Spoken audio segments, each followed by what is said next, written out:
Pas de vent comme prévu pour cette deuxième journée du NJ Tour à Douarnenez, mais demain, si tout va bien, ça devrait le faire. Dans la vidéo du jour, on va s'intéresser au réglage ultra pointu des foils chez les coureurs, comment aller toujours plus vite tout en gardant le contrôle.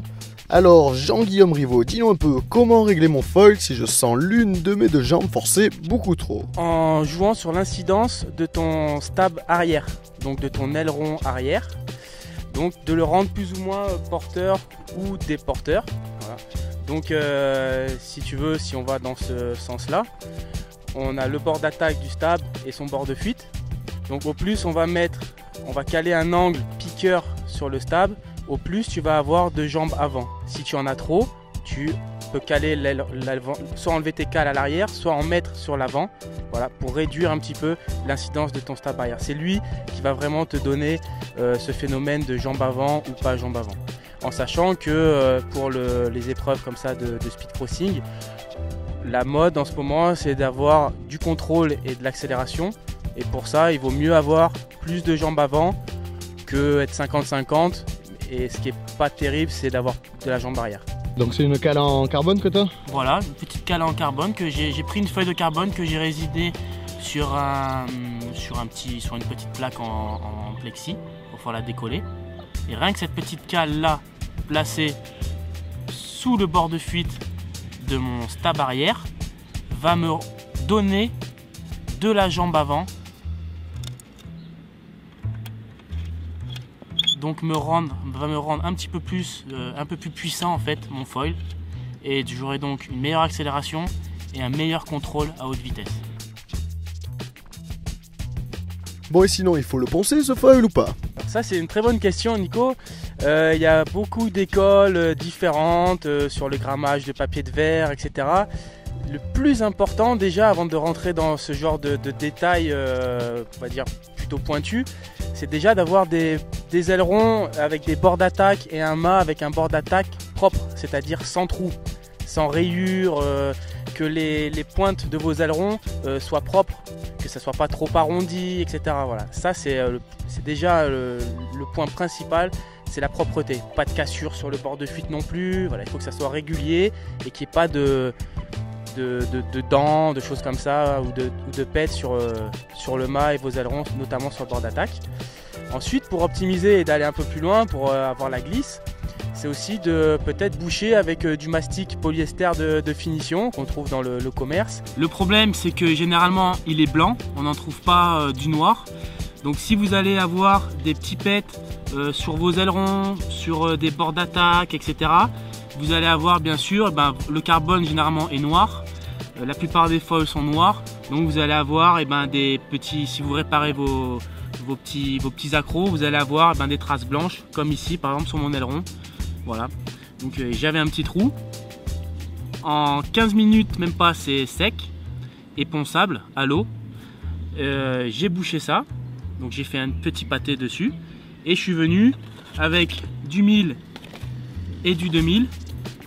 Voilà, reboucher et retrouver mon aileron avec simplement la petite tache, voilà, qui est bouchée. Donc vous pouvez faire ça sur les trous, vous pouvez faire ça sur les rayures comme ici, voilà.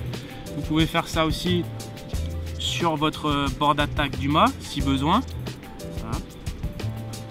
Et si jamais vous avez des rayures ou des accros, vous venez avec ce mastic appliqué sur la rayure pour la boucher, vous venez poncer jusqu'à revoir simplement en blanc, malheureusement, le trait de la rayure que vous venez de boucher.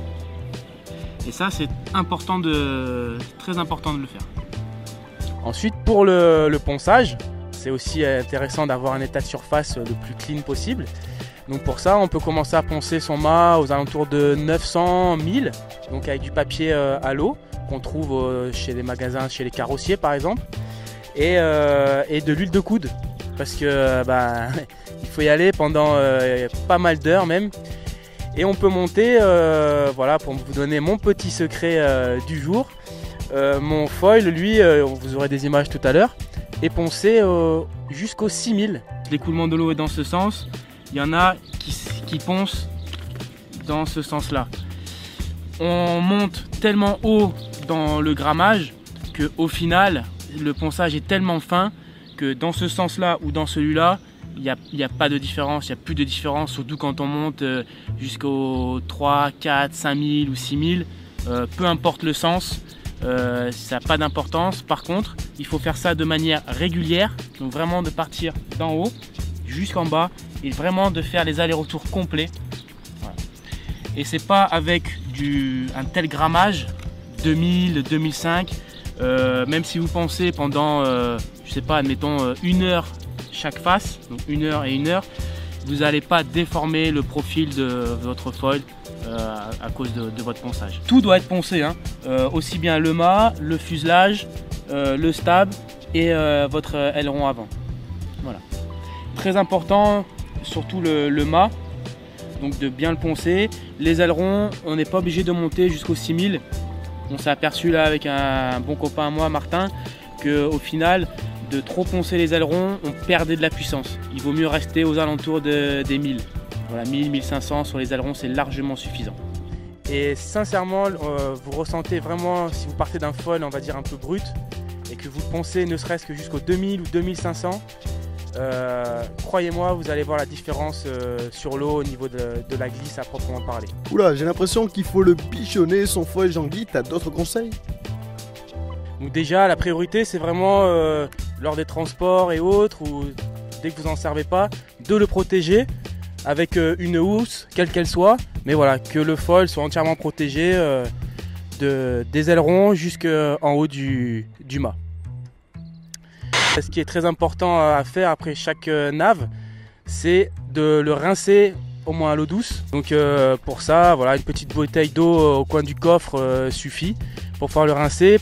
Ça évite en fait que le sel sèche et que lors de la prochaine utilisation, il y ait cette fameuse couche de sel qui partira au bout d'un quart d'heure, 20 minutes certes, mais pendant un quart d'heure, 20 minutes, lors de votre prochaine session, vous n'allez pas avoir le même foil ou les mêmes sensations sous les pieds que la fois précédente. Bon, aujourd'hui ça va être un peu plus délicat, mais hier on aurait pu avoir le cas. C'est sous les conseils de maman, tu mets de la crème mon petit, hein? Oui maman.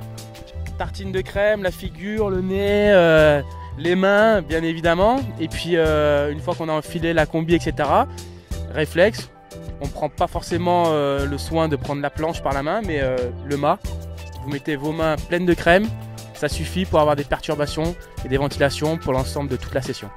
Donc la petite astuce pour justement enlever ça rapidement, c'est d'avoir dans le coffre, en plus de la bouteille d'eau, une petite fiole d'alcool ménager avec un petit chiffon doux pour pouvoir justement avant de partir faire ce petit nettoyage. Merci champion de nous avoir fait partager ton expérience. On essaiera de mettre tout ça en application lors de nos prochaines sessions. J'espère que ça vous a plu. Demain, on l'espère, départ de la première manche ici en Bretagne.